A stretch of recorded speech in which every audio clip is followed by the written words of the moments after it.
Bismillahirrahmanirrahim. Assalamualaikum warahmatullahi taala wabarakatuh. Allahumma sholli ala sayyidina Muhammad wa ala ali sayyidina Muhammad.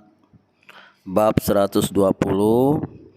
Imam agar tidak berlama-lama dalam sholat.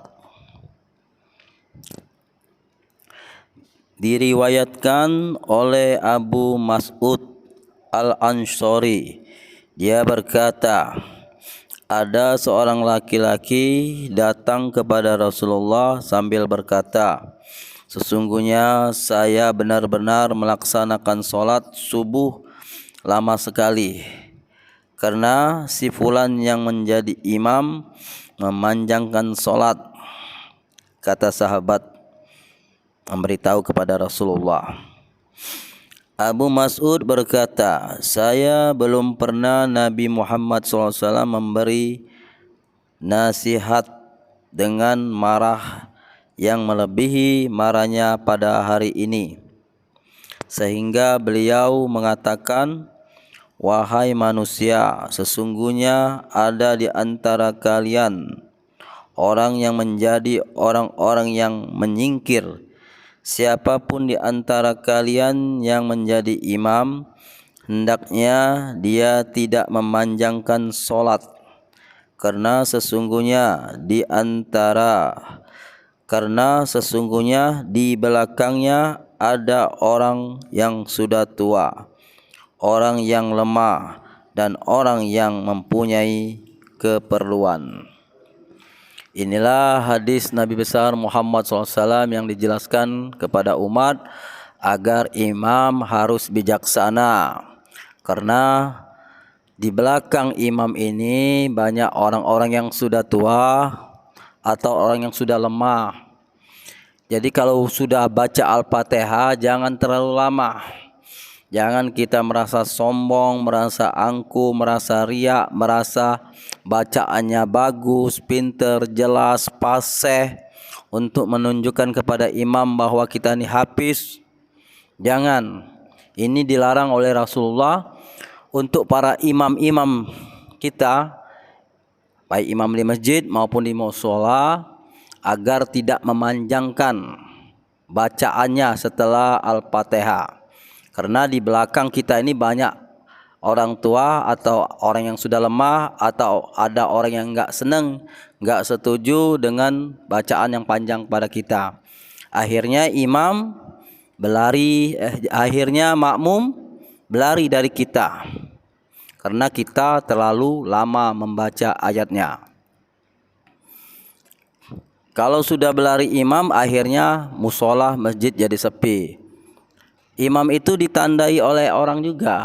Kalau imamnya panjang, hari ini imam ini yang baca pasti panjang, mereka enggak mau datang. Jadi imam ini sudah ditandai oleh makmum. Nah, maka dari itu untuk para imam untuk sholat bijaksanalah. Kecuali memang kita mau baca Quran itu kita sholat di rumah. Kecuali kita mau sholat di rumah, silakan baca Al-Fatihah, baca Al-Quran. Gak apa-apa untuk pribadi. Mungkin dia untuk menghafis Quran, kalau dia nggak baca itu nanti lupa. Boleh, silakan. Tapi jangan di masjid. Kalau bacanya di masjid, kita baca surat Al-Baqarah, surat Ali Imran. Makmum di belakang pasti berutuan, kesel, jengkel. Kecuali memang di masjid-masjid ada khusus masjidnya, memang setiap sholat maghrib atau isya memang khusus, dia memang hafiz Quran, dia membaca Al-Quran setelah Al-Fatihah dia membaca surah Al-Baqarah. Ada yang seperti itu di masjid-masjid yang tertentu, dan makmumnya memang mengetahui. Masyarakat di situ mengetahui, makmumnya memang sudah tahu, memang sudah paham, memang di masjid tersebut ada imam yang panjang bacaannya habis sholat maghrib atau sholat isya. Mereka sudah tahu, mereka sudah paham. Nggak apa-apa masjid seperti itu atau menjadi imam di masjid itu. karena masyarakatnya sudah tahu, sudah paham. Tapi kalau kita sholat di kota-kota lain, di daerah-daerah lain, kita misalnya dipanggil orang menjadi imam di daerah masing-masing atau di kota lain, hendaklah jangan diperpanjang. Ataupun kita enggak kemana-mana, memang di kampung itu agak bijaksana. Setelah Al-Fatihah itu enggak perlu panjang-panjang, Qul huwallahu ahad, Falaq, An-Nas atau surat Wad-Duha. Karena apa? Untuk menjaga keseimbangan masyarakat atau makmumnya. Jangan makmumnya sampai mengeluh karena ulah kita, akhirnya berdosa. Bukannya mendapatkan pahala menjadi imam, malahan mendapat dosa. Akhirnya kena fitnah, kena tuduh, kena gibah.